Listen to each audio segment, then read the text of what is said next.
Hi, everybody. Welcome to Sunday Live Chat, another edition, almost up to 200. And today, welcoming special guest, Gary Levermore. Gary, where are you at? In London or some? No, I'm based in a town called Whitstable, which is about 60 miles southeast of London. Isn't that like where, I mean, now that I think about it, that's your address that was back in the day. Has you always been in that?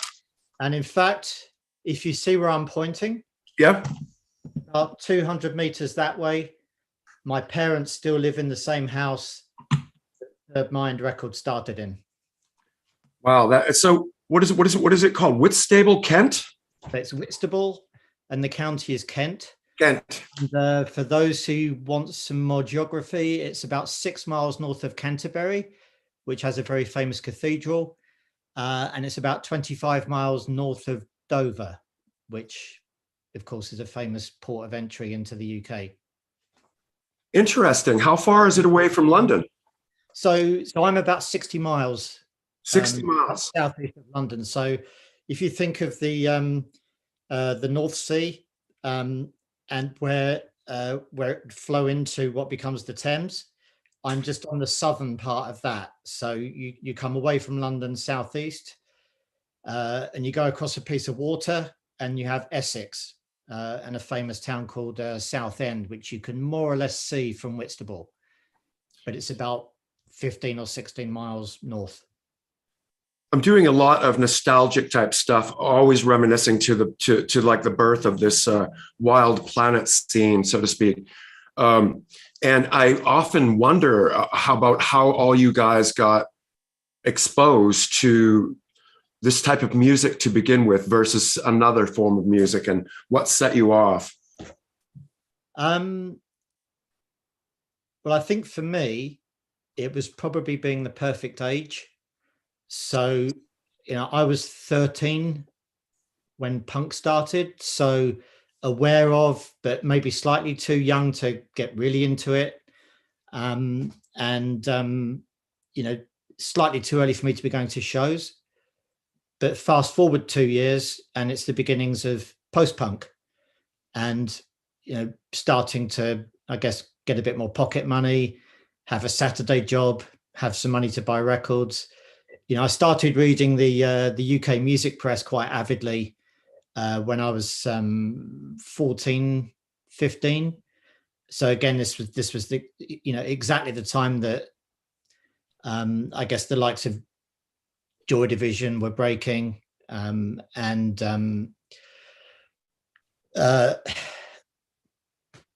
guess I was listening to John Peel quite religiously, and there were certain things that were just a bit more left of center that just really grabbed me.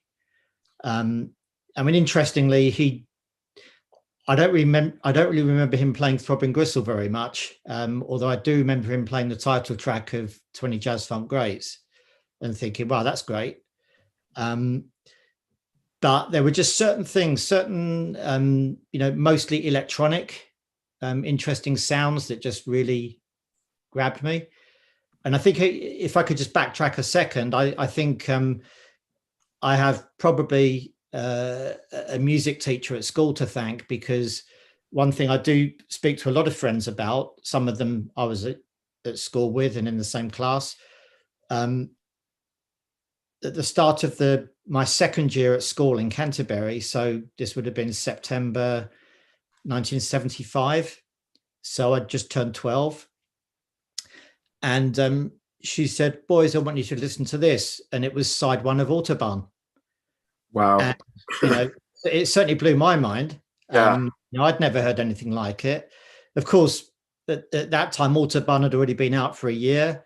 And looking back on these things, and you reading various things, it probably coincided with them appearing on a famous TV science show here on the BBC at the time called Tomorrow's World. Mm-hmm. And she probably just thought, oh, that would be interesting to play the boys at school. And it certainly was. Wow. That's amazing. It's amazing how many people relate back to John Peel as their original exposure to music that would inspire them in their lives. Well, I think, obviously these days, everybody is so spoilt for choice when it comes to TV, to radio, to everything really. But, in those days, there really wasn't very much. You're talking we had 3 TV channels. Yeah. Up until 1982, I think. Yeah. And there was a fair amount of radio, but in terms of radio that was interesting to, the kids, let's say, there really was only Radio 1. And then it would just be the specialist shows in the evening. And we were lucky that John Peel had a show between 10 p.m. and midnight, Monday to Thursday. Discovery was so much more personal back then as well. Going through a record store, it really was purposeful to go and spend 3 hours going through a shop, because you didn't know you had no idea what you would find, and the education was also there too.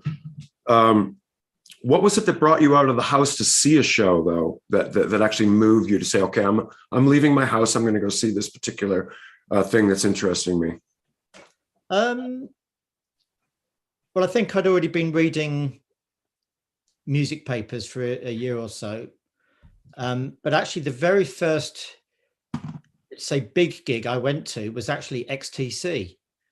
Oh, nice. On the Drums and Wires tour. So that would have been around September, October 79. Mm-hmm. I had friends that had been going to shows for 2 years already, that are actually my age and in 1 or 2 cases younger. But, at that time, I guess I was just reliant on pocket money. I also didn't live in Canterbury, even though I went to school there, and it was only 6 miles away.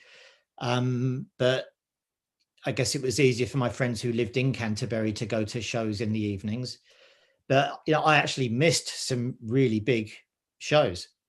And I always say that the show I really should have started with, when Magazine played Canterbury Odeon in May 79, supported by Simple Minds, and for a while they were 2 of my absolute favorite bands. That was actually 4 or 5 months before I started going to shows, but that should really have been the one. And I also remember in the middle of my school O-levels, Joy Division supported The Cure at Canterbury University, which is another one really I should have I should have started with and didn't. But hey, XTC was good. The support band was decent too, Random Hold. So that was a good one.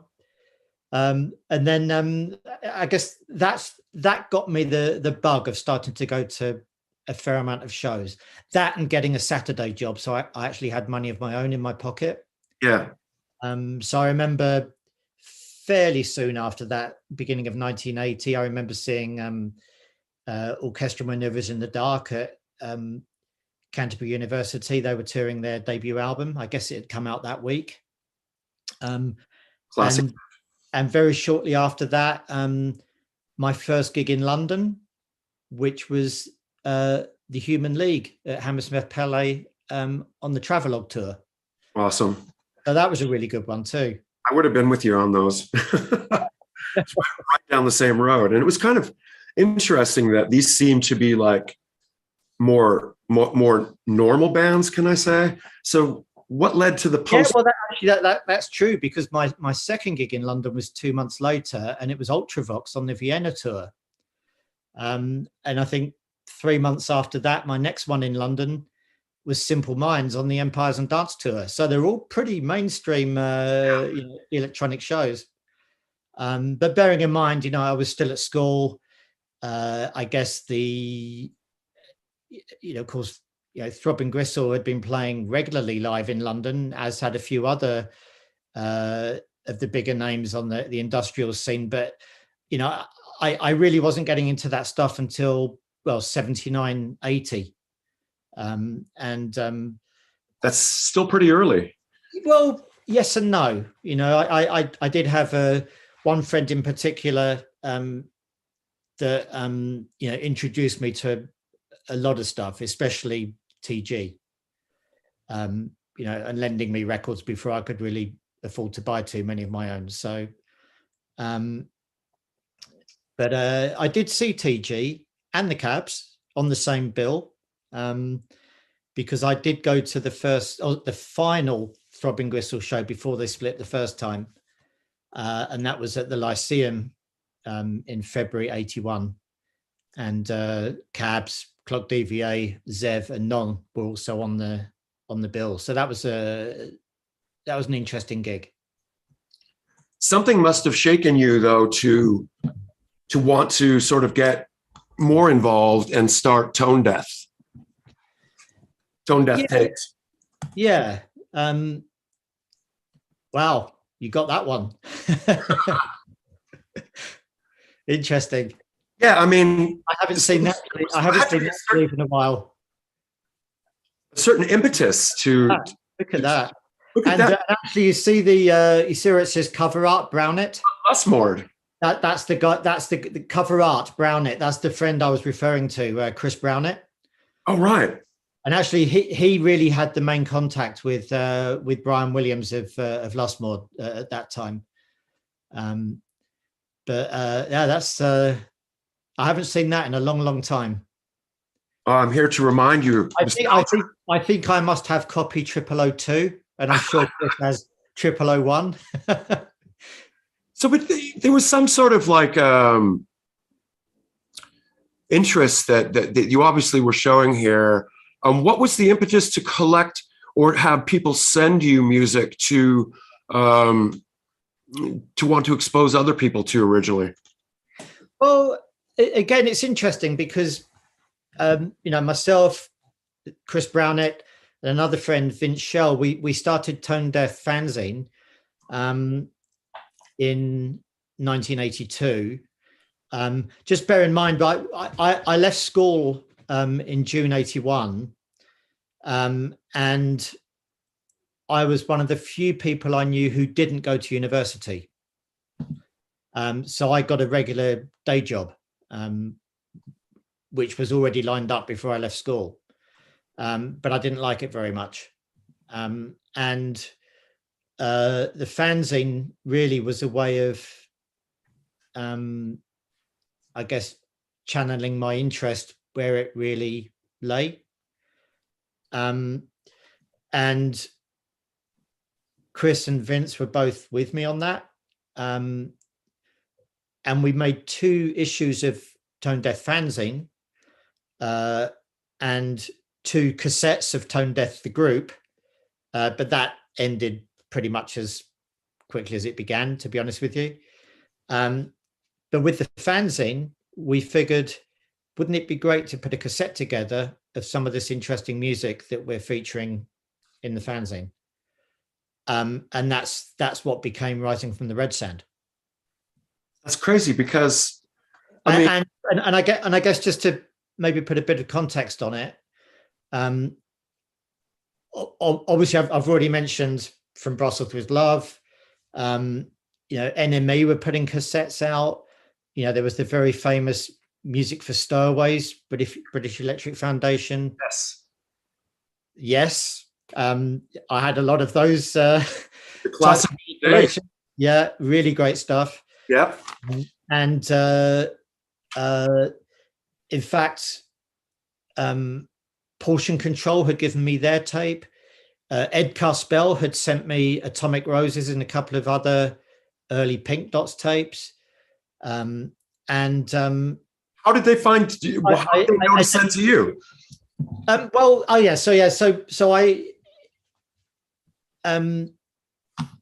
Pink Dots, Portion Control, Attrition were 3 of the first groups that, wow, great pick, were 3 of the first groups that I wrote to appear in the fanzine. And, we all got on, another great pick, and we all got on really well.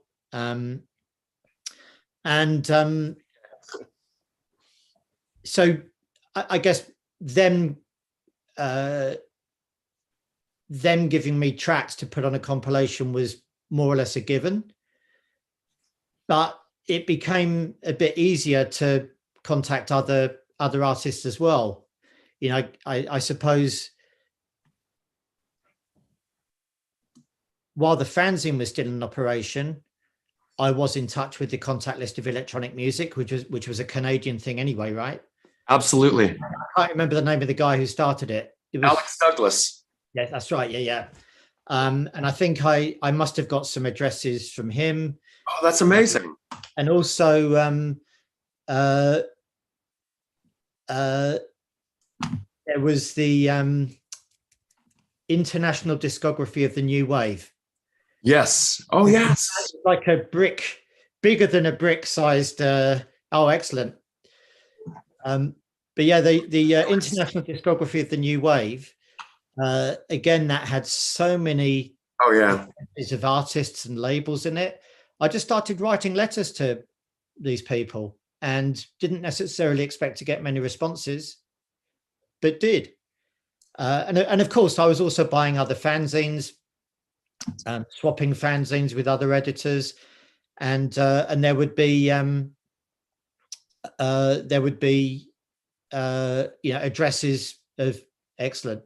There would be addresses of bands in in these fanzines. So it was just really a case of writing to people, and I suppose by 1982 I was going to a lot more shows in London and meeting some of these people, and would have just asked outright, "Would you like to be on this compilation?" Man, so that's how it came about. It's incredible to hear the story that we kind of like. We in Vancouver, because of Alex Douglas being from Vancouver, of course, we were referencing Clem as the first source that we could find material after we were exposed to your release.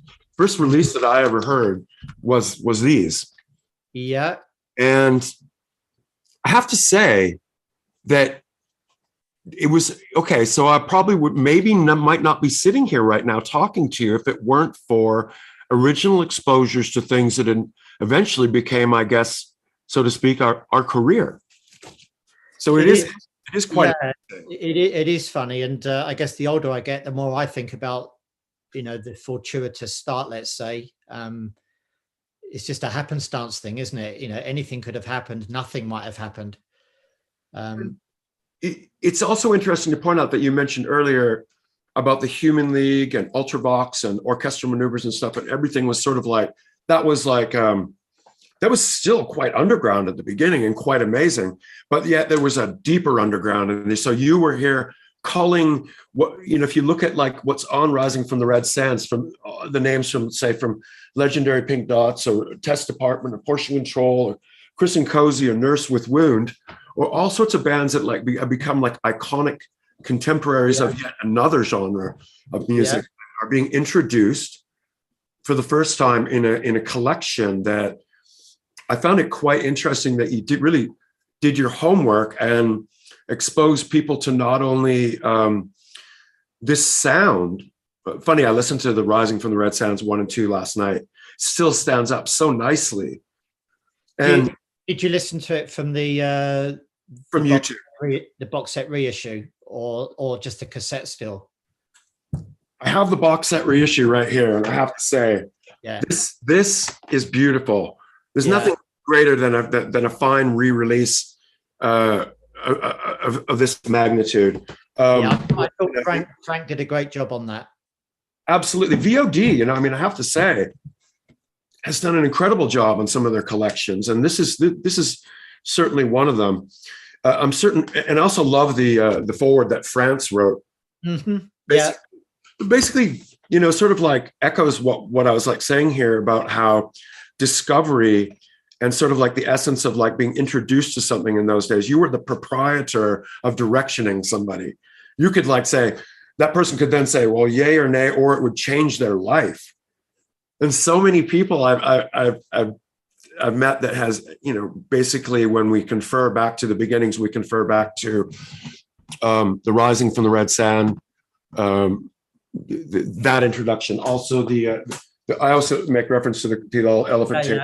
Yeah. Classically, I think what Dave Henderson came later, right? Wild Planets. So what happened was that I always remember that story. about the Cocteau Twins saying, "Oh, we sent out 3 copies of our demo," and of course one of them was to John Peel, who picked up on it, and hey presto. And it was kind of the same with Rising from the Red Sand, because I borrowed £500 from an uncle to manufacture 250 copies, and I had no idea if they would sell. And I thought, well, 50 or 60 will go straight to the bands anyway. Oh, wow. And, that will leave a couple of hundred. And I remember sending one to Dave Henderson and another to Rough Trade. Yeah.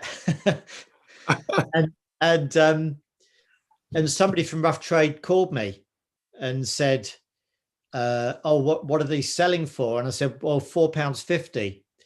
And he said, "Well, what can we have them for?" I said, "Well, they're £4.50." And he said, yes, but to sell in the shops for £4.50, we have to get them at a certain price. And I think I probably just said, "Well, what would it be?" And he said, "Well, actually, it would be £2.20." And I said, "Okay," thinking might break even. And then he said, "How many have you got?" And I said, "Well, about 200." And he just said, "I think you're going to need a few more than that." And that's when it got a little bit more serious. And bearing in mind, I think it was a phone call while I was on my day job, that was interesting. They're totally naive about how these things worked. I actually had no idea whatsoever. Nice packaging too. It wasn't like just a cheap cover. Yeah, but to be honest with you, as you may be aware, Portion Control had put a cassette out with exactly the same packaging. And Yes. I think Pat Birmingham at InPhase gave me the address where they'd got theirs done. Yeah, with Mixed Emotion. Yeah. So I used the same company. So the first 250 copies were blue, which I think was the same as the Portion Control one, actually. Right. And then I changed the color scheme for the next 3 or 4. Where does this one fit in? Looks like brown, red. Yeah. Hold on.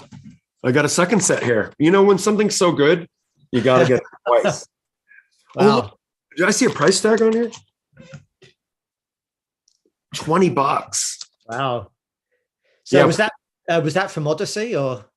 Yes, it was. And so that is where it landed in Vancouver. Do you have any idea how this might have landed in Vancouver?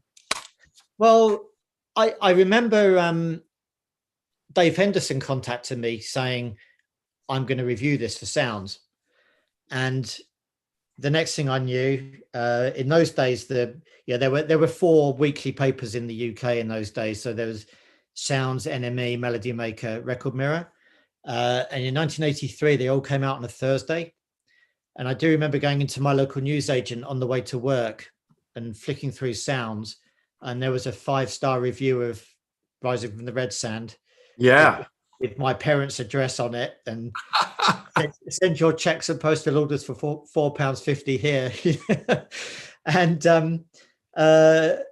I don't have the clipping anymore, but I do remember it was right next to a review of the first Tears for Fears album, which also got 5 stars that week. That's amazing. That's the Wild Planet. That was a couple of months later. Okay. Yeah, because and that photo you had of there you go, bottom left with me and Chris. I'm the one at the top without the floppy fringe. That was taken on the stairs of a venue called the Ace in Brixton. And that was either at an SPK or a Chris and Cozy gig, because they both played within about a week of each other in the same venue. And I was at both shows, so I can't remember which one that was. I think a lot of people probably think that, oh my God, you guys, there's so many amazing bands that were coming out all at the same time. Did it seem like that? Or did it seem like, were you just sort of, did you have to pick and choose a lot to get the artists that you eventually ended up choosing to work with? You mean on Rising from the Red Sand? Yes. Not really. I think the volumes 1 and 2, I think there may have been 16 artists on there, because there were 2 tracks by Nurse with Wound, 2 by Chris and Cozy, possibly 2 by Trishan, maybe.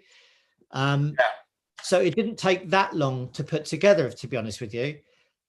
When I then took, I guess I took on the mantle of running the show, and I put together volumes 3, 4, and 5. And I did get maybe 60 or so contributions and used maybe 40 or so. Wow. And I do remember 1 or 2 didn't go on there that in retrospect should have done, but it was just one of those things at the time. You know, I do remember, God rest his soul, but talking to Jeff Rushton about the fact that the first Coil track wasn't included on Rising from the Red Sand. Wow. That was yeah, I don't know, you know, one of those things. You know, I wish it had been on there, but wasn't. My favorite band on there, and I wish that they had done more, was Benny Gesserit. That album. Yeah, that was good. Really, this album has aged so well. I don't know if I put it on recently, and I was just shocked about how good it was. But I think you were the first to introduce Benny Gesserit. Yeah, I'm sure they had been on other compilations. But to be honest with you, the other thing, I can't really take too much credit, because one of the things of you know, having the fanzine, being in touch with other fanzine editors, and actually Wild Planet helped me a bit in this respect as well, was the fact that so many people had already been doing this for years. You know, I wouldn't have known that, you know, when I started. You know, of course, the contact list of electronic music pointed this out, as did the International Discography of the New Wave. But yes, you know, I certainly, prior to starting Tone Deaf fanzine, I wasn't aware of just what a weird and wonderful world it was out there.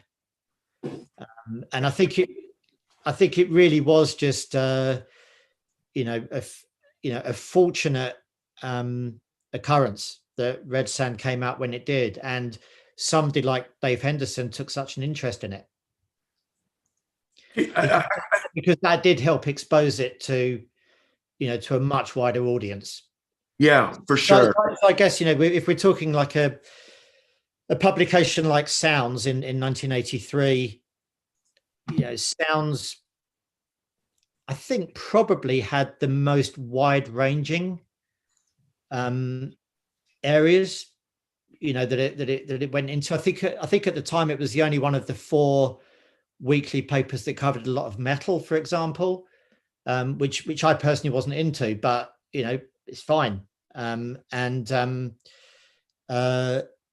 know, I think people that, I guess, other people that were really looking for something a bit more left field from standard post-punk by that time. You know, he was very much a conduit for that, and I guess I'm grateful to have maybe played a small additional part in that. No, there was like the greatest part is that you guys always included the addresses and contacts of everybody, or you know, it was like accessible. And then, as you said, you would send out letters as a result, and so inevitably you'd end up with some great packages in your box, but also making connections throughout the world. And that's inevitably where we learned that, where we would have just exchanged tapes with all you guys. I'm not sure if I actually sent you a original Back and Forth cassette when they originally came out, because I know I had contacted you and got a Basilisk cassette very early on. Yeah. Which is I do remember getting letters from you, from Bill, and I think Ogre as well. Yeah, we in those, you know, back in 83, 84, and you did send me the first cassette, and I still have it. Oh, good. I can't believe you haven't sold it yet. Did you see how much they're fetching these days? I have seen some of these prices, and I have, it's funny actually, because maybe we'll come on to this, but I did have to get rid of a lot of what have become extremely rare records. Oh, that's such a shame. 1985, Yeah. 86, just to help keep Third Mind going. And it was one of those things at the time. It had to be done. I wish it hadn't. I mean, let's get it. I suppose I'm fortunate to have got all that stuff back again, but mostly on CD. Right.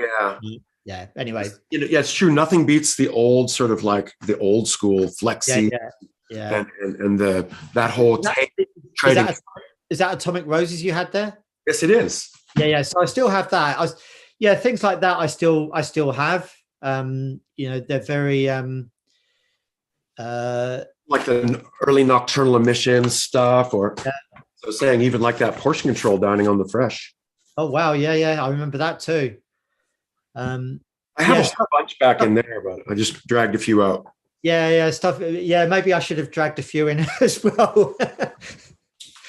But inevitably, I mean, let's get on to the creation of Third Mind and the label. And isn't this kind of safe to say that Third Mind is like almost like, say, the Wax Tracks of the UK in that sense, that your affiliation became affiliated? I don't want to jump ahead. Yeah, kind of. If I can backtrack just a second again, because one thing that I found really quite strange when I eventually realised is that Rising from the Red Sand itself, I got the title from the William Burroughs novel Cities of the Red Night, which had just been published at the time, and it was just a confluence of two lines in the book, and I saw the words and I thought, that looks interesting, and everybody said, wow, what a great title. And then so you chose it as the title for the cassettes. It was only years later I realized that where I was talking about Whitstable earlier, and you have the water flowing into the Thames estuary, and to the north of that you have the county of Essex with Southend, but there's actually some wartime forts out in the water, i.e. to shoot down German planes as they'd been flying into London, and a set of those there are two sets of forts, and one of the sets is called Red Sands. Never occurred to me when I was 19. Wow. And I only realized years later. But these things that are around you that seep in. Yeah. So Third Mind is also a Burroughs reference. And it is. So let me just backstep for a sec. So this came out in early 83. Right. And then this came out in later 83, the second part. That's right. Yeah. So volumes 3 to 5 came out in September 83. Yeah. So was there as much trouble with the second three as the first two, or did it start to flow a little easier? In terms of sales, or? Yeah, because I mean, they seem to appear like, I saw them again and I thought, well, these must be doing really well. Yeah, it's so long ago now. I don't really think about it very much, and actually, I only manufactured them until about the summer of '84. Anyway, I never made any more after that. But 3 to 5 didn't sell as many as 1 and 2. That's for sure.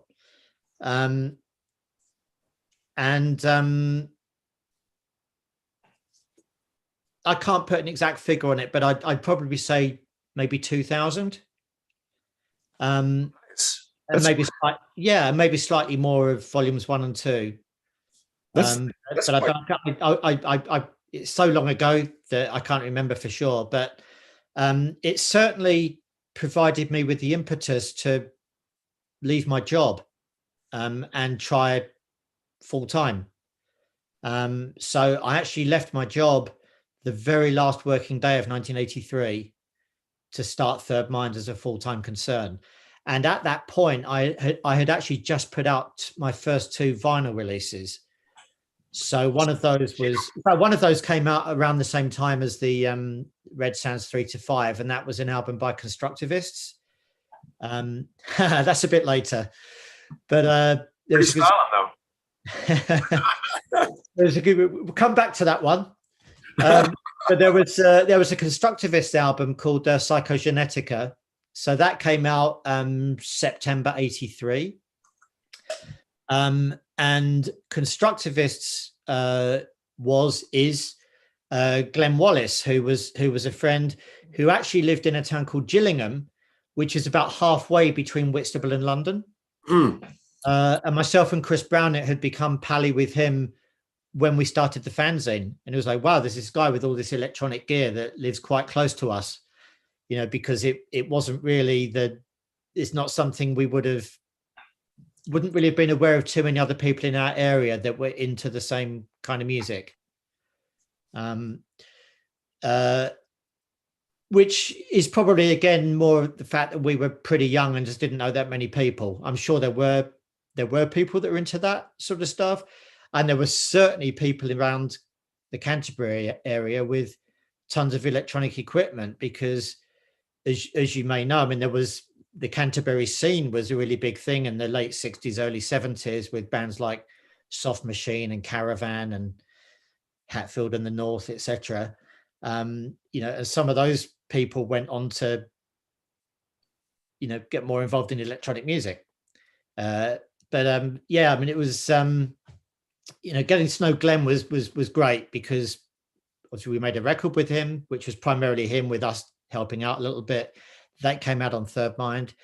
And also it coincided, getting to know Glenn meant that we went to a studio in Shepherd's Bush, West London, called IPS.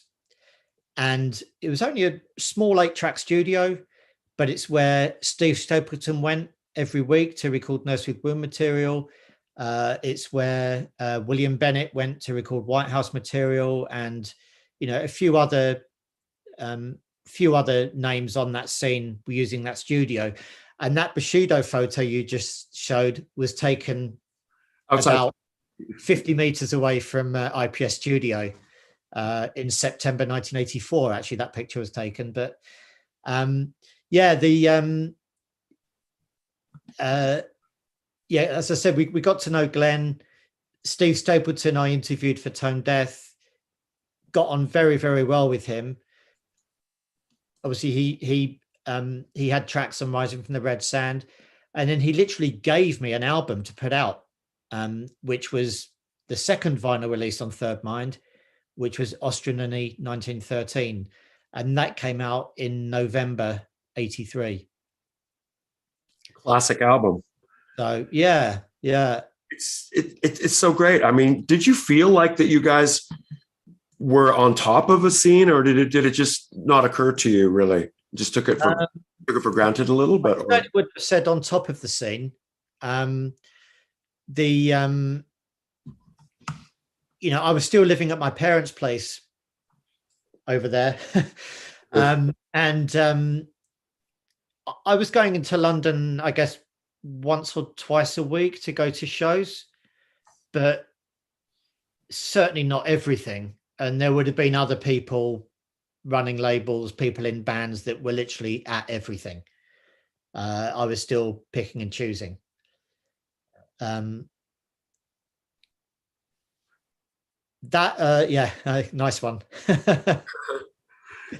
It's important to say that you were dipping your feet in as well as record labeling.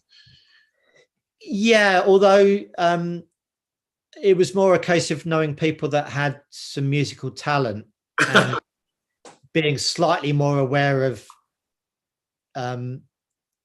what to do with it. If you go back to that photo, the black and white photo of the three of us taking in September '84, yeah. The one where you look like you're on your way to becoming a mega celebrity. So the guy on the left is Ian Williams, who was in my year at school.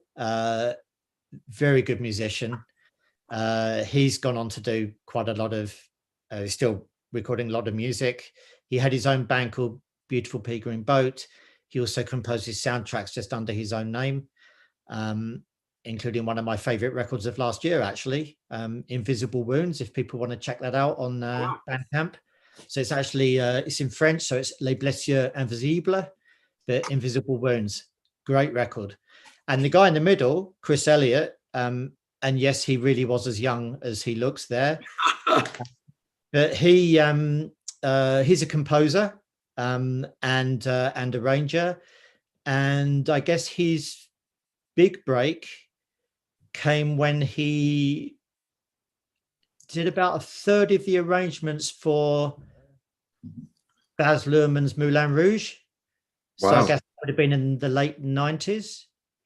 And then a few years later, he worked with Mark Ronson and did all the string arrangements for Amy Winehouse's Back to Black album. So, yeah, it's great to have known that, or to have known somebody like that for so long, because actually we grew up across the street from each other too. Nice. And actually, Chris put an album out on Network last year. Unbelievable. Under what name? So it's just his own name. So Chris Elliott or Christopher Elliott, if people are looking for it on Spotify. But to be fair, I did introduce Chris to Mark Jowett and to Reese many years ago, to Reese Forber. Yeah, I mean, it's so Chris actually did do a couple of arrangements for Delirium. I mean, it's kind of cool, and as a result of all this discussion and tape trading and everything like that, that it was really, I believe you were the person that released the first Frontline Assembly album. Well, you know, that the funny thing there, and kind of brings us back to the Brussels mention on my t-shirt, but the first 4 years of Third Mind's existence, my distributor was Rough Trade, who were based in London. But a very small percentage of Third Mind record sales were actually in the UK. And I got approached by Play It Again Sam, who were based in Brussels, and of course still are a distributor, but they were a distributor as well as a record label. And they offered me a deal to take over my distribution. And I just let the final few months of my Rough Trade contract wind down. So Bill had actually sent me 2 tapes in 1987 and said, would you like to put these out? And of course I said yes, but do you mind waiting a while? And I think just before I put those Corrosion and Disorder out, which were in, I guess, something like February and May 1988, Dossier and KK put out 2 other Frontline Assembly records. Oh, right. Which I had no idea of until they appeared. So part of me was like, huh? And then another part of me was like, oh, actually, that's all right, because the name's already getting around, and yeah, you know, sure, those records sold. Bill and I got on well, and actually, Frontline Assembly became the first group I signed to a proper record contract, and that was in 1988. So Third Mind had been in existence for 5 years. And you did a number. It's weird when you think about it these days, but back then it seemed more or less normal. Yeah. Just just doing things on a handshake. And it's funny that I used to talk with Bill about those things back in the day, and he said, I refused to sign paper. I was like, are you kidding? Why would you do that? And then now, years later, as we all have learned, many of us have learned, it was the worst mistake to sign paper. Especially if it wasn't in your favor. But now, you know, Bill kind of like attests to the fact that, well, see, I told you. It was like, it's kind of funny, but I don't know. He supporting I think, weren't you one of the first to do like basically all his side projects like Delirium and Intermix? No, to be honest with you, I wish I had, but I do remember Bill offering me the first Delirium record, and I said, "Well, I can't afford it. I'm spending everything on Frontline," so it went somewhere else. I did release one Delirium mini album, and that was immediately after I stopped working with Play It Again Sam and went into partnership with Roadrunner. So that would have been 91. And uh, and then I did release the first two intermix albums on Third Mind. So those were 90, maybe 91 and 93, I think. But not everything. Weren't you also affiliated with Wax Tracks in distribution? To a degree. Actually, but you referred to Wax Tracks earlier, and I suddenly had a memory flashback of getting a package in the post from Wax Tracks, which had a Ministry 12-inch, a Young Gods 12-inch, and would it have been Black House maybe? It could have been. Yeah, and saying, is this of interest for you to take on for distribution? But again, at the time, it was literally me working out of my bedroom in my parents' house, and Play It Again Sam, of course, were already a fully fledged distribution outlet based in Brussels. So I think Wax Tracks went there. And then I got a package of 10-inch EPs from this new company in Vancouver called Network. And that included records by you, Mauve, and Grapes of Wrath. Right. And I think a similar question. So and of course that went across the channel to Play It Again Sam as well. But I just wasn't set up to take on that that kind of role. In retrospect, it's probably something where if I'd been aware of it, I could have said, I'd love to be involved. Maybe I could do your publicity or something. But in those days there weren't that many outlets, and it was literally me trying to run Third Mind. So I had no time for anything else, really. I mean, those days are tough, and especially to survive it all with it all. I know you were also helping us out with Network with our releases when we came. You and Neil, were you doing some? Yeah, that's a bit later.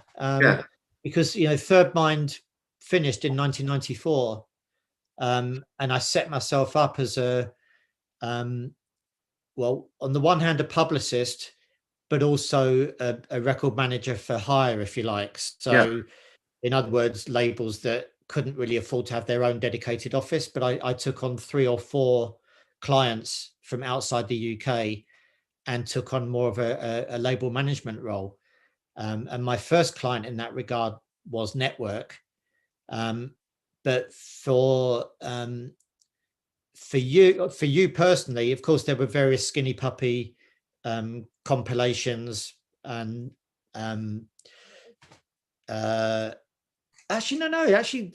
with Network there were some compilations, but there was some Skinny Puppy material and some download material, because my second client was Euromedia in Germany, of which Offbeat was part of the company. So I therefore looked after all your material as download, and the Skinny Puppy BRAP compilations. Yeah. So those were all kind of mid-90s, weren't they? Because yes, I remember you playing a download show in London, right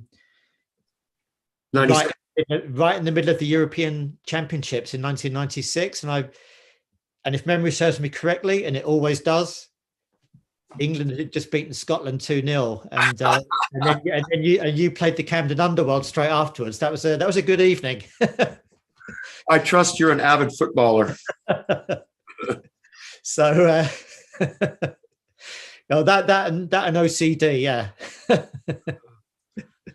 Yeah, I think I remember something being brought up about that. Do you play outside, or did you play the sport yourself? I noticed that you sent me. Oh, I played football. Yeah, that's the London Marathon 2008. Oh, it's a marathon. That was the London Marathon. I Yeah, thought you were in a football outfit I there. know that was the London Marathon. But hey, look, I'm in front of all those people behind me there. Look. Holy smokes! No, that was just a photo taken at the finish. But Are you a runner? I certainly was then. I was running half marathons pretty much every weekend and the occasional marathon. That was actually the last full length marathon I ever ran. So that was April 2008.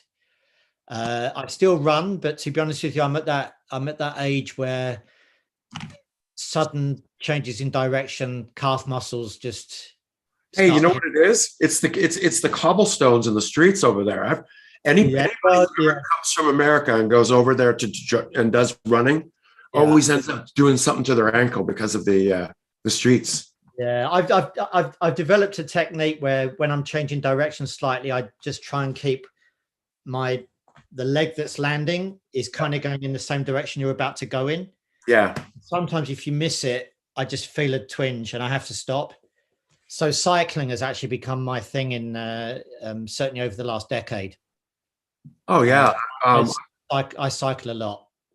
I'm living vicariously through Mark Spivey from Soviet France, Dead Voices on Air. He's up in the moorlands up there, and he's like every day riding through these places that I just feel like moving. You guys got the best cycling areas. Yeah, I mean where I am, it's reasonably flat. Of course, I'm on the coast, so there's really nice routes out, especially going eastwards. When you go south of Canterbury, you get some quite nice hills, especially just north of Dover. Yeah. So you can test yourself, or you can take it easy.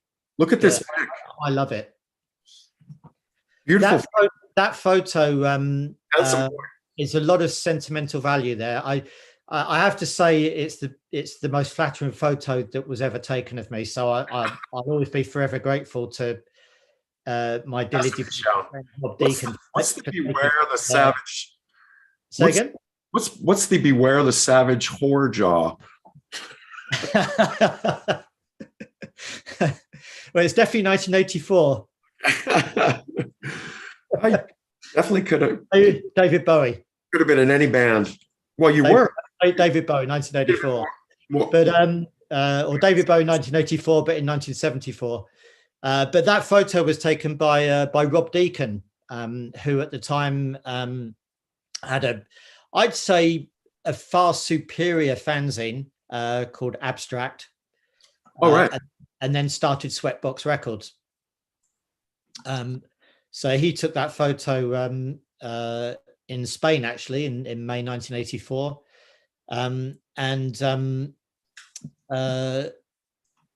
We remained really good friends up until his very untimely death in 2007. He had great taste and a great record label. What about this here? This is called the best albums release of Third Mind. Did you see this? The top albums of all time released by Third Mind. Who posted that? This is posted on rateyourmusic.com. Okay. So here we go. Tactical Neural Implant, number 1. Look at that, 1,300 votes. That's great. Number 2, Tanith and the Lion Tree. Well, that's a great album. Yeah, it is. Your relationship with Edward and support system with him has always been. Yeah, we're still really good friends. He's such a great guy. In the Nursery. What happened in the Nursery? So they're still putting really good records out. In fact, one of the best albums they've ever made came out just a few months ago. Oh, what's it called? And it's called Humberstone, which is their family surname. And actually, it's Humberston in uppercase. Okay. Really, really, you should check it out. It's a really good record. Definitely will. Oh, they've actually just released a double 10-inch gatefold version of it as well. It looks spectacular. Another very fortunate thing is I'm still a publicist and label manager for hire, and so I get to work with so many people I've worked with for 30 plus years. That's awesome. I always look forward to. So I've actually handled the publicity for the last few in the Nursery Records, which come out on their own label, which is called ITN Corporation. Since 2013, because I stopped working with Network in 2009, but since 2013, I've been working with Metropolis Records. So of course I've had involvement with your records, Right. with Bill Fish's records, and with Edwards Records. So it's great. I love it. The fact that I've known these people for, best part of 4 decades. Well, it's 4 decades in the case of Edward. Yeah. And almost 4 decades for you and Bill. A hell of a long time. Yeah. Let's extend our big love to Dave Heckman again. That was so sad to hear. Oh man, that was tragic.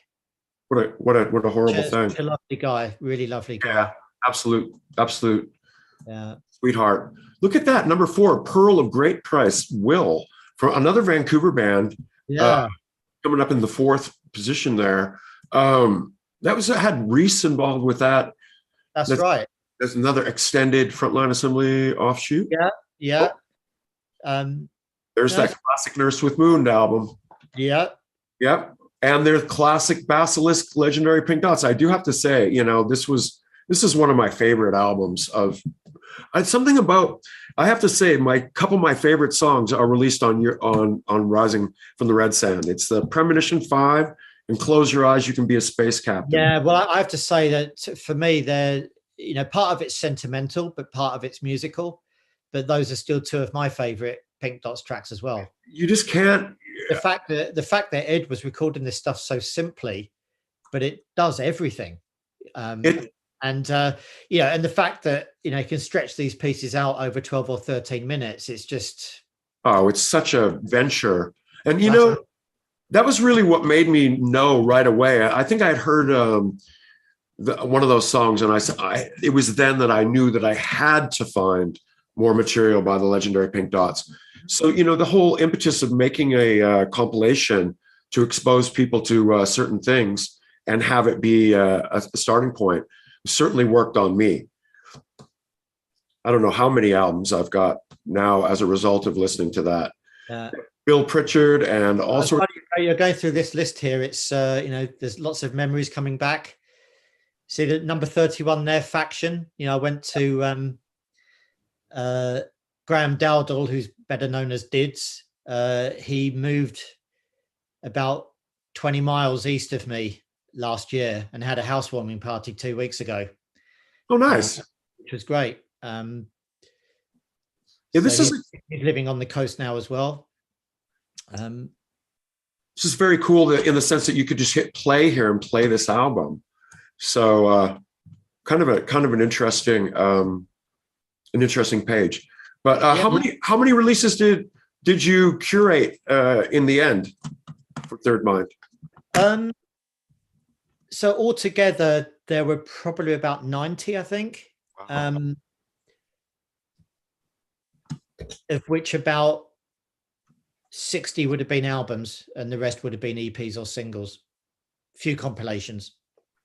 Well, it's funny where you have Tactical Neural Implant there as number 1, because my favorite Frontline album is Caustic Grip, and I remember that being such a, certainly from my point of view, when I heard that album, as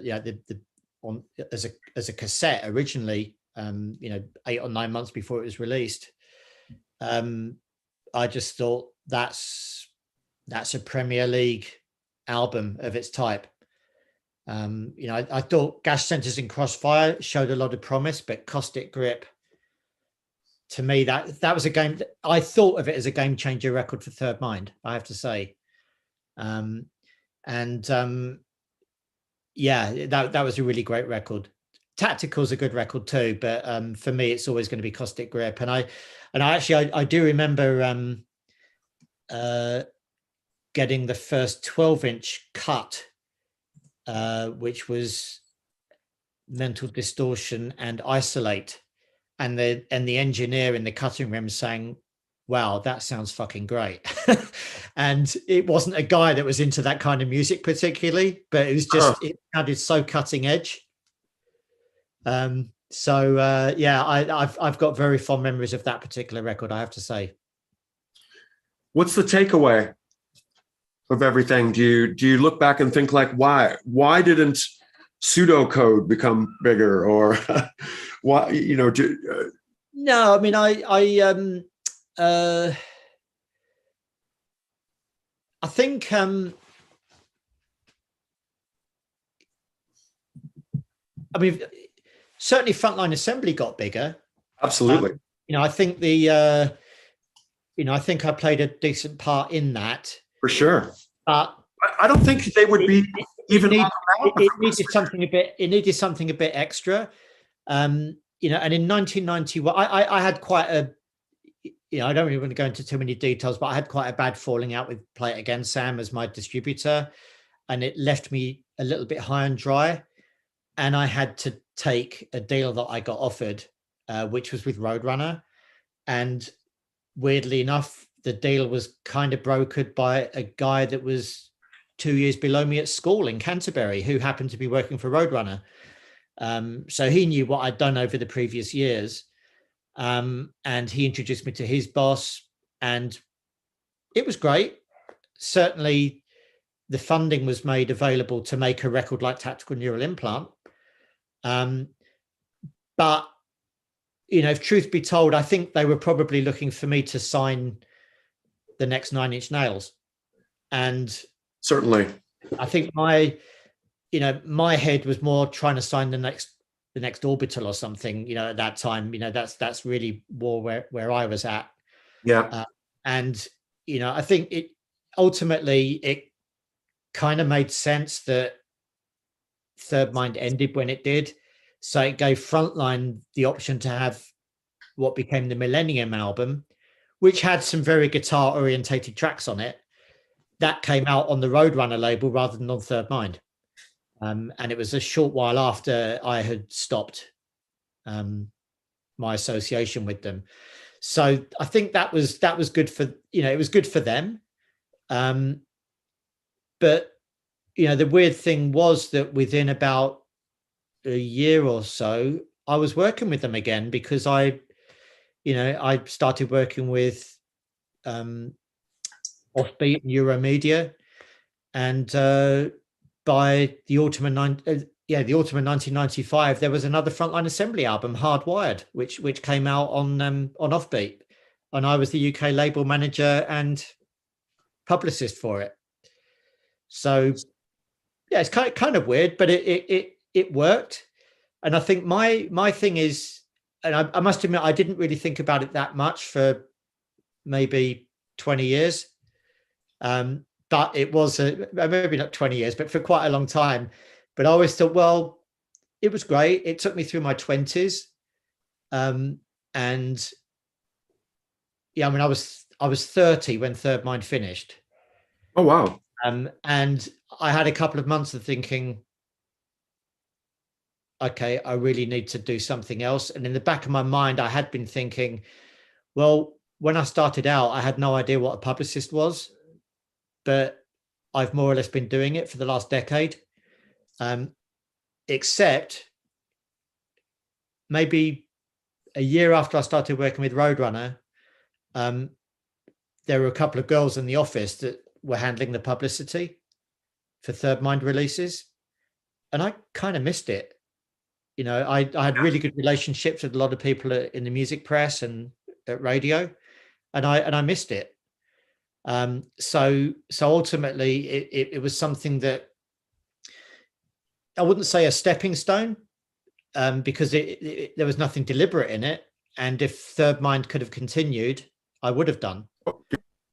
But it was maybe like a natural transition to start taking on roles that I'd really been fulfilling already for many, many years, without the sleepless nights thinking, how am I going to pay that studio bill? Or, oh God, that record has only sold a fraction of what I hoped.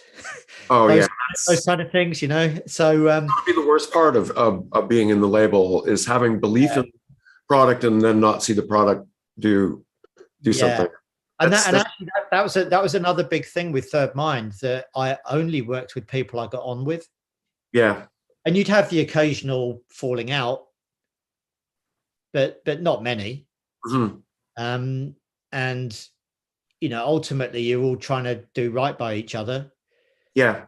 So yeah, so you know, I think it became a natural thing to move more into label management and publicity. And it's funny because Third Mind lasted for 10 years and I've been doing what I do now for 28 years.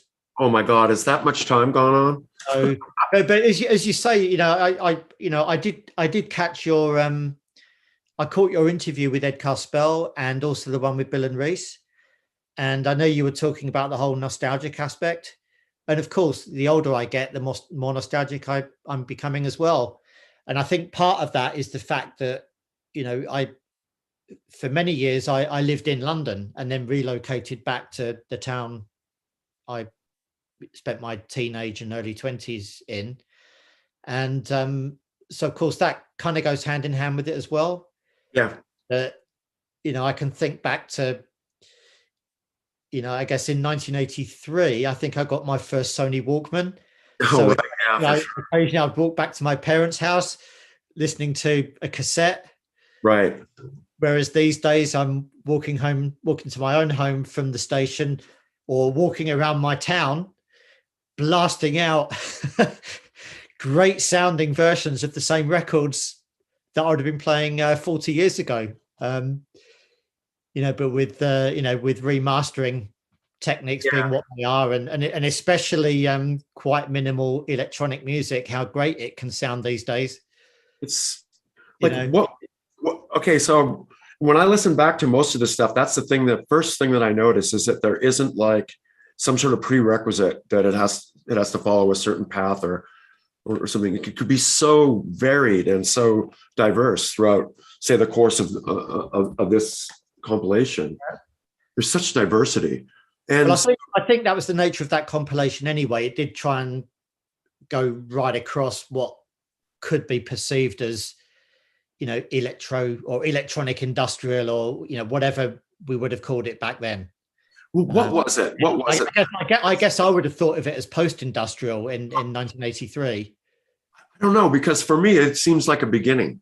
So this scene in itself has to have its own name, like the Wild Planet scene. I always refer. Yeah. Because the vibrancy of like the message of, I think Genesis Fjord said it, that you can do this yourself. You can do this at home. You don't need anybody else. You can do it and you can make it. And there will be other people that might be like-minded. And then I understood that philosophy, but I didn't know how you would all connect. And then so the connection point here was invaluable and so much inspiration behind that. So what's it going to take for something like that to happen these days? Is it happening on the internet right before our eyes each day and we just don't see it? Or is it that, you know, like we've lost our idea of what is actually art versus music? I don't know what it's going to take. Yeah, I mean, it is a funny one. I mean, you know, going back to your point there, you know, I obviously, you know, I would have to give enormous credit to Throbbing Gristle and Industrial Records, the label, because they did show that anybody could do it. You know, before that, it was the, you know, here's a chord, here's another one, now go and form a band. You know, and in their case, it was, well, why do you need the chords? You know, like anybody can do this. And that was, you know, I certainly picked up on that mantra. You know, and I guess there were quite a lot of us that did, and some of us interconnected quickly or a bit later. You know, I suppose being quite close to London was a help, especially in those days, because people were either phoning each other up, which was expensive in those days, or sending each other letters. Yeah, the letter exchange thing was so classic. I still have a lot of them, which is funny. I really wish I did.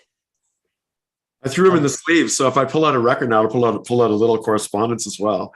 Yeah, I have a few things like that, and I sometimes I'll pull a record out and oh wow, there's a Walker print photo, and I've forgotten I've had it, but it's been in there since the record came out. Yeah, because the band sent me it or the label sent me it or what have you. So yeah, it's great. Yeah, but I mean, with what you're saying about I'm sure all this stuff is happening, perpetually. I wish it seems like the days of Stahlplatte, where you go into a store and it's entirely dedicated to experimental noise or whatever. Fantastic experiences, like shopping for music that was like just you couldn't find it in any regular place. Like you introduced me to P164. Who's ever heard of them? Yeah, fantastic music. Yeah, great stuff. Really, really great stuff. I was quite lucky, to be honest with you. I've already mentioned my friend Chris Brownett, who was we were at school together, but he was almost a year older, so he was working for his father in his spare time. So he was buying lots of records and would lend me quite a few of them.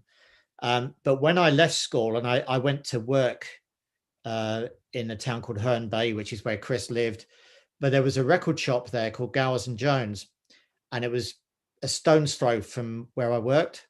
And I spent all my lunch hours in there. And there were two great guys that worked in there, but one of them, Kerry White, we're still friends too, but he just bought everything in from Rough Trade that he thought people like Chris and I might like. Classic.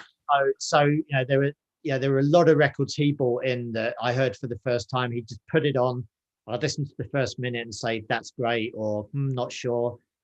He'd move the needle on a bit. Yeah, the usual thing. But he introduced me to some great stuff too.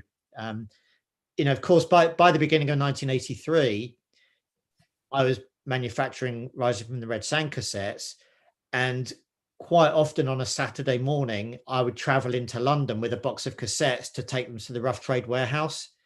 So, of course, by then I had access to the Rough Trade shop, the Rough Trade warehouse, to actually get stuff cheaper than it was in the shop. And shops like I remember buying lots of Can albums and bands like that at Honest John's, which was another really great secondhand shop, really close to where the Rough Trade shop was. But no, I do remember things like the second Pyrolator album, which I always think of as such an all-time classic, and I have the sleeve on my wall. And I remember Kerry playing that to me in the shop, and I was thinking, wow, this is just amazing. And I still think it's amazing. It is still amazing. The production on it is like unbelievably clear, clean. And I know it was it was Kurt Dahlke from Durplan, but I thought it was way better than anything Durplan had made. And that was a good band too, but something about that Ausland album really, really got me. Me too. It still does. And I even think possibly I may have heard that album before I heard the first Yellow album. Wow, it's possible. It was around a long time ago. The second album would have come out maybe around the same time as Ausland, I think. Yeah. But in terms of that kind of, that sound, playful, kind of wackier, but absolutely essential underground electronics. Yeah, that's an absolute classic. I heard he's just released a new album as well. I've read about that too. Yeah, haven't heard it yet. I haven't heard it yet as well. Oh well, one of the greatest things for me is like spreading the word of like this music and this scene. And I've had the pleasure of talking with Simon Crabb from Bourbonnais Quack and Nigel from Nocturnal Emissions. Just kind of like, everyone speaks about how, we just walk on down to Les Mold's place or walk on down to SBK and all this stuff. And it'd be like, you guys just sound like it was like just like kind of like a dream time. it was funny because, I mean, again, my mind's just racing with meeting up with various people, usually on Saturdays, when I was traveling into London, sometimes at shows. But I do remember, I was very good friends with Graham Revell and Sinan, and I do remember one Saturday lunchtime we walked to Nigel Ayres's place, and then we all walked to this old warehouse to see a Test Department gig. Classic. And I remember it being a really cold day, so it must have been early-ish 1983, I guess. But Wow. yeah, but yeah, it was a little bit like that, actually. To be honest with you, a lot of those people lived quite close to each other in South London. Whether it was Nigel was in Brixton, Graham and Sinan lived in Vauxhall, and they were just around the corner from Dominic Guerin and James Pinker, who lived in a squat in Vauxhall that became it's a very well-known area. Lots of musicians were living there. I've got a feeling Dead Can Dance may possibly have been living in the same square at the time, possibly. I later worked with James Pinker because he had a band with another housemate, Scott Roger, called Heavenly Bodies, and I put their album out on Third Mind in 1988.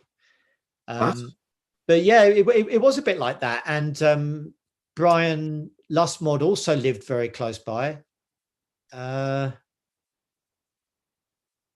The Portion Control Boys didn't live that far away either. So it kind of was like that. It's a golden era. I mean, do you look at it that way too, as a golden era, or is am I romanticizing it too much? Well, I think I'm romanticizing it as well, to be honest with you. And I'm sure, subsequent, maybe subsequent electronic musicians or musicians in other genres also have their own take on the whole thing of everybody living within a mile or two of each other. And I guess that's how a lot of these bands and partnerships formed in the first place, of course. For sure. Especially pre-internet. So you say you had to get rid of your record collection. What is the one record you couldn't sell and had to hang on to?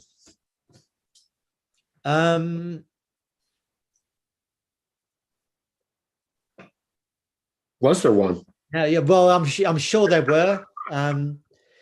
I actually just immediately started thinking of something else that I was talking to somebody in regard to recently, when I had some water damage on some records back in the late 90s. So all my vinyl between WAS and Z had to get written off. Fortunately, it was well insured. But all my Yellow Magic Orchestra albums. No. Luckily, a few years before that, when I was with Roadrunner, Roadrunner had actually reissued the entire YMO back catalogue in the early 90s. So I did have CD copies of all of those albums, but obviously it wasn't the same. But at that time, I did have to save the first 3 Wire albums. Yeah. Because I do sometimes, especially 154, I sometimes think of that as the second best English album ever made. What's the first best? For me, it's the second Roxy Music album, For Your Pleasure. Right on. But funny enough, I've got friends who can't even agree what the best Wire album ever made is, So for me to say 154 is the second best British album. I'm 154 all the way. Yeah, it's got everything. The other albums are good, but for slightly different reasons. But in terms of the mid 80s, I'm sure there were a few that I just had to keep, but I know I had to make a quick sale because I was about to put some what for me were the most expensive records studio wise. Yeah. That I'd ever been involved with, and I had to raise some money very quickly. So all of my, all my TG, all my cabs, lot SPK, somebody wanted it all. I probably could have got a lot more money for it, but I just needed the money at the time. fortunately, I've managed to get most of it back, and I had friends at Mute Records who generally gave me everything that they were reissuing, which was very nice. Yeah. Certain things I've rebought, and in fact, can you see? Of course, there's things like reissue of 20 Jazz Funk Greats. You can probably see. Yeah. There. I can see that. I can see. That was a reissue. So yeah, I mean, obviously there are things I've got back again, yeah. But at that time, I can't think of one particular record that I had to save in 1985. I just wish I'd saved them all. Yeah, right. Well, so last question, what's next? So we're going to see a Third Mind resurgence and another new collection of experimental music compiled by yourself? It did occur to me back in the mid-90s to reissue Rising from the Red Sand at the time as a CD set. Yeah. And it just never happened. But what I did do at the time was get the tapes, volumes 3 to 5 were on 1/4-inch tape. So I got those tapes baked. Oh, nice. And that's made. Volumes 1 and 2, the masters were only cassettes anyway. Obviously, when it eventually got reissued via VOD in 2012, 2013, I was able to give Frank those tapes. So, he obviously reissued at that time. But it was my plan at that point, because I had left Network at the end of 2009. I was their UK label manager for 13 or 14 years. And 2 years or so prior to that, I was handling publicity work for them and various other functions. But in 2012, I had seriously considered starting Third Mind Records again. And I did think, because I thought at the time, making the box set with VOD would be a great starting point for a resurrection of Third Mind Records. Sure. It just so happened that I was very fortunate to be offered a lot of work as a publicist and label manager. And to be honest with you, that's kept me occupied for the last 10 years. Yeah. And, I have to be thankful for it. I've worked hard for it, but I have to be thankful that's continued. And, Absolutely. and I guess I'm now at that point, I was 59 last week. Happy birthday. You do reach that point of, well, yes. Hopefully I can continue doing this for at least another 10 years. I know. I'm very lucky because I've ended up working with great record labels, some great artists. My musical education has spread out massively, of course, over the last 30 or 40 years as well. And, I've ended up working with some artists I would never have imagined working with, and I have. So for me, I think, well, I love doing label management. I love doing publicity. I suppose we're at the point where part of the audience grows old with us, part of the media grows old with us, and everyone's still into it and everyone's still doing it. So why can't we all still do it for another 10 years? Absolutely. Just need someone to curate it. Or longer. So, I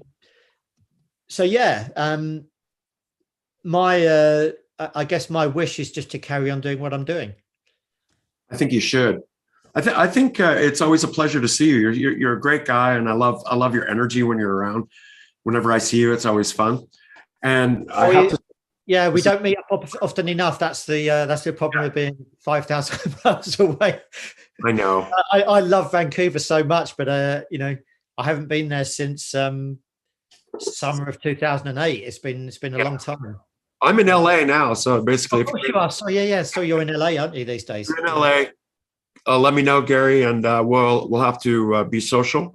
Certainly, COVID hasn't helped things, but Yeah, but I usually go to San Francisco twice a year. I have a son who lives close to there, And that hasn't been made any easier over the last couple of years.